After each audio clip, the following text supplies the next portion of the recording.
یہ تو ابتر ہیں، ان کی اولاد نرینہ ہے نہیں، چند لوگ ان کی دعوت پہ لبیک کہہ رہے ہیں، وہ بھی ہماری مخالفت کے طوفان کے آگے کتنی دیر تک ٹھہریں گے، وہ انہیں چھوڑ جائیں گے، پیچھے ان کا کوئی ذکر کرنے والا نہیں ہے، یہ دنیا سے چلے جائیں گے اور ان کی دعوت بھی ختم ہو جائے گی، ان کا دین بھی ختم ہو جائے گا، ان کا تذکرہ بھی ختم ہو جائے گا۔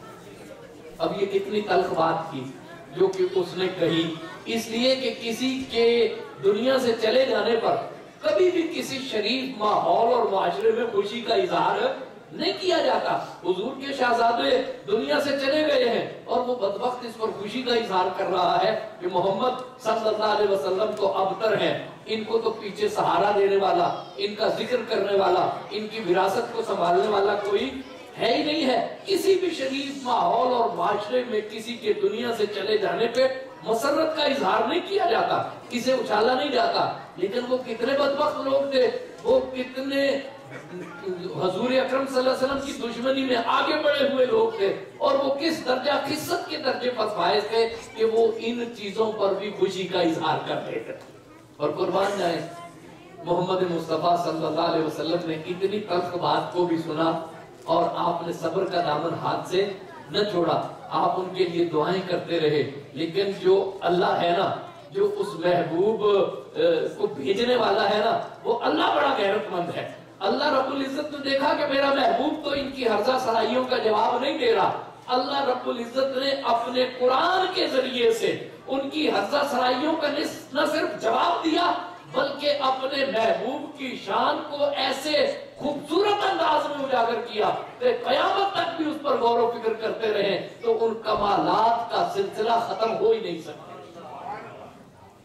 اللہ نے ارشاد فرمایا اِنَّا أَعْطَيْنَاكَ الْكَوْثَرَ فَصَلِّ لِرَبِّكَ وَانْحَرْ إِنَّ شَانِئَكَ هُوَ الْأَبْتَرُ۔ اے میرے پیارے محبوب، بے شک ہم نے تو آپ کو کوثر کا مالک بنا دیا ہے، آپ اپنے رب کے لیے محبت بھری نماز پڑھیے اور اس کے حضور میں اخلاص بھری قربانی پیش کیجئے۔ بے شک آپ کا دشمن ابتر ہوگا، وہ خائب و خاسر ہو جائے گا، اس کا نام لینے والا کوئی نہیں ہوگا، ان کی نسلیں منقطع ہو جائیں گی۔ اللہ رب العزت آپ کو خائب و خاسر اور بے نام نہیں رہنے دے گا۔ اب یہ دیکھیے کہ یہ سورہ کوثر، اس میں اللہ رب العزت نے اپنے محبوب کی مدح بھی کی اور ان کے دشمنوں کی مذمت بھی کی۔ عرب میں یہ اسلوب تھا، وہ قصیدے کہتے تھے، ہجر بھی کہتے تھے، وہ اپنے سرداروں کی، اپنے بڑے لوگوں کی، اپنے نامی گرامی لوگوں کی مدح بھی کیا کرتے تھے، سینکڑوں اشعار پر مشتمل قصیدے کہا کرتے تھے، اور ہجر میں بھی وہ نظم لکھا کرتے تھے، اشعار کہا کرتے تھے، یہ دونوں رائج تھے وہاں پر۔ لیکن سورہ کوثر کوئی شعر نہیں تھا، سورہ کوثر کوئی نظم نہیں ہے، سورہ کوثر قصیدے کے پیٹرن میں اتری ہوئی کوئی چیز نہیں ہے۔ اور ایک بڑی خوبصورت بات امام فخر الدین رازی صاحب تفسیر کبیر نے تحریر فرمائی ہے۔ وہ کہتے ہیں کہ جب سورہ کوثر اتری، وہ ماحول اور معاشرہ کیا تھا؟ عربوں کو اپنی زبان دانی پہ بڑا نماز۔ وہ کہتے تھے کہ ہم تو عرب ہیں اور باقی دنیا عجم ہے۔ عجم کہتے ہیں گونگے کو۔ وہ کہا کرتے تھے کہ جو بات کرنے کا ڈھنگ ہمیں آتا ہے نا، دنیا میں کسی کو نہیں آتا۔ جو اشعار ہم کہتے ہیں، جو خطبے ہمارے خطیب دیتے ہیں، جو محاورے ہمارے ہیں، جو ضرب الامثال ہماری ہے، جو ہماری زبان میں وسعت، گہرائی، فصاحت، بلاغت اور سلاست ہے، وہ دنیا کی کسی زبان میں نہیں۔ باقی لوگ تو ہمارے مقابلے میں ایسے ہیں جیسے گفتگو کرنے والے کے مقابلے میں کوئی گونگا شخص۔ اور بلا شبہ جو لوگ عربی کے اسلوب سے کچھ واقف ہیں وہ اس کی تائید کریں گے کہ زبان کے معاملے میں عربوں کا یہ دعویٰ غلط نہیں ہے۔ عربی زبان میں جو وسعت ہے، جو گہرائی ہے، عربی زبان میں جو بات کہنے کا ڈھنگ اور اسلوب ہے، وہ سچی بات یہ ہے کہ دنیا کی کسی اور زبان میں موجود نہیں ہے۔ وہ بلا شبہ زبان کے معاملے میں ان کا یہ فخر ایسا کوئی غلط فخر بھی نہیں تھا، لیکن ان کے یہ دعوے تکبر کی حدود تک پہنچے ہوئے تھے۔ زبان پہ انہیں بڑا ناز تھا، بہت اعتبار تھا، اور اس ماحول اور معاشرے میں جبکہ وہ اچھے خطبے کے بڑے رسیات تھے، اچھے اشعار کو بہت پسند کیا کرتے تھے، اچھا محاورہ کسی کی زبان سے نکلتا اسے اچک لیتے،